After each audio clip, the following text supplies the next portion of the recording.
साथियों, पहले हम सब लोग सुनते थे और कई बार फिल्मों में देखते थे, ट्रेन की डकैती, बैंक की डकैती, घर में डकैती।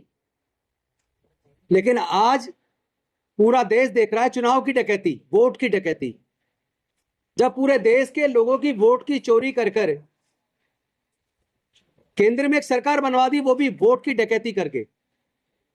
और ऐसे में जो संवैधानिक संस्थाएं हैं, उन संवैधानिक संस्थाओं से जिनसे उम्मीद की जाती थी कि वो संविधान के लिए काम करेंगे, क्योंकि संविधान ने उनको पावर दी है। अगर हम बात करें इलेक्शन कमीशन की, तो इलेक्शन कमीशन की यह जिम्मेदारी है, और ये जिम्मेदारी भारत के संविधान ने उनको दी है, ताकत भारत के संविधान ने उनको दी है कि वो फ्री, फेयर एंड ट्रांसपेरेंट चुनाव कराएं। लेकिन क्या भारत के अंदर चुनाव फ्री, फेयर एंड ट्रांसपेरेंट तरीके से हो रहे हैं?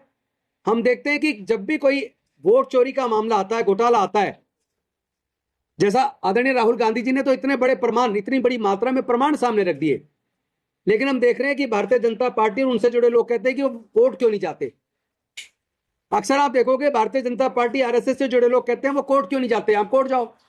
तो मैं आपको कोर्ट का भी सच बता दूं, आपको याद होगा राजस्थान का भंवरी देवी वाला केस, जिस केस के अंदर सामूहिक बलात्कार हुआ था उनका, लेकिन कोर्ट ने मुलजिमों को यह कह के छोड़ दिया, चूंकि मुलजिमान स्वर्ण जाति के हैं और इसमें जो पीड़िता है वो अछूत समाज से है। ये उम्मीद नहीं की जा सकती कि स्वर्ण जाति का व्यक्ति अछूत महिला को छुएगा, इसलिए रेप होने का तो सवाल ही नहीं पैदा होता। यानी एक ऐसी जातिवादी मानसिकता का अगर जज है हाई कोर्ट के अंदर, तो उस जज से न्याय की उम्मीद क्या करें। और उन्होंने एक्यूज को बाइज्जत बरी कर दिया। और ये पुरानी बात है, लेकिन आज मैं लेटेस्ट बात बताता हूं। जून के महीने में उड़ीसा के अंदर, जहां एक गांव के अंदर माइनिंग हो रही थी, तो गांव के लोगों ने सोचा कि यहां हमारे घर उजड़ जाएंगे। उन्होंने माइनिंग के खिलाफ आवाज बुलंद की, धरने प्रदर्शन किए, तो उन लोगों को पुलिस ने गिरफ्तार कर लिया और जेल भेज दिया। जैसा कि अक्सर शासन करता है, न्याय के लिए अगर कोई भी आवाज उठती है तो उसको कुचल देता है, झूठे मुकदमे बना के जेल में डालकर। तो जिनको जेल में डाला, जब वो कोर्ट गए, हाई कोर्ट ने जब उनको बेल का ऑर्डर किया, बेल ऑर्डर में ऐसी शर्त लगा दी कि मुलजिम 3 महीने तक सुबह 6 बजे से 9 बजे तक थाने के अंदर झाड़ू पोछा और साफ सफाई का काम करेगा, और फिनाइल देने का काम, झाड़ू पोछा देने का काम पुलिस करेगी। यानी जज भी जातिवादी मानसिकता से ग्रसित है और जमानत के तौर पर ऐसी शर्त लगा रहा है। तो जिस जज ने जातिवादी जजमेंट देता है या शर्त लगाता है, उसे न्याय की उम्मीद कैसे करें? शायद इसी वजह से, चूंकि आज सर्वोच्च न्यायालय, उच्च न्यायालय के अंदर काफी बड़ी मात्रा में जातिवादी मानसिकता वाले, मनुवादी सोच वाले लोग जज बन गए। मैं सारे जजों को नहीं कहूंगा, बहुत सारे जज बहुत ईमानदारी से, बहुत अच्छे से संविधान के तरीके से, कानून से चलते हैं, कानून से काम करते हैं, निष्पक्ष जजमेंट देते हैं। लेकिन काफी मात्रा ऐसे जजों की भी है जो कहीं ना कहीं मनुवादी सोच की वजह से, जातिवादी सोच की वजह से उनके निर्णयों में भी न्याय नजर नहीं आता। शायद इसी वजह से भारतीय जनता पार्टी और उसके लोग बार बार कहते हैं आप कोर्ट क्यों नहीं जाते, क्योंकि हमें पता है कोर्ट जाने का मतलब है उस मामले का पूरी तरह लटक जाना, और उसमें फिर कोई निर्णय आने वाली बात नहीं है। और इसका प्रमाण भी है, प्रमाण देके बताऊंगा। जब ओबीसी का रिजर्वेशन लागू हुआ था, मंडल कमीशन की सिफारिशें 7 अगस्त 1990 को लागू हुई थी, तो कुछ लोग कोर्ट गए, कोर्ट ने तुरंत जाते ही स्टे कर दिया। 2 साल में केस डिसाइड हुआ और 1 साल नोटिफिकेशन में लगा, यानी 3 साल लगे ओबीसी को रिजर्वेशन देने में।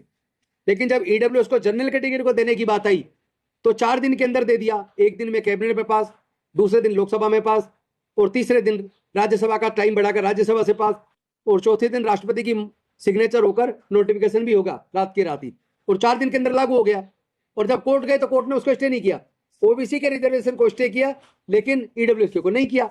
यानी इसीलिए बीजेपी के लोग अक्सर कहते हैं कि आपको लगता है वोट की चोरी हो रही है, या आपको लगता है इलेक्शन कमीशन ऑफ इंडिया पक्षपात कर रहा है, तो आप कोर्ट जाइए।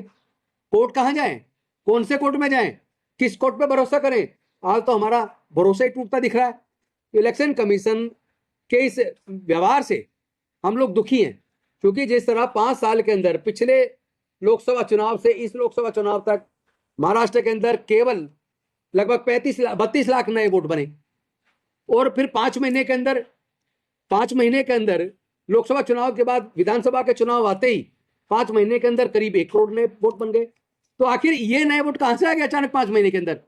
एक एक एड्रेस पे अगर 80-80, 60-60 लोग वोट बनवाए हैं, या एक हॉस्टल का आया कि वहां पे हजारों की मात्रा में वोट है, तो ये सब वोट की चोरी खुलेआम हो रही है और उसमें इलेक्शन कमीशन संजीदा नहीं दिखता, असंवेदनशील दिखता है।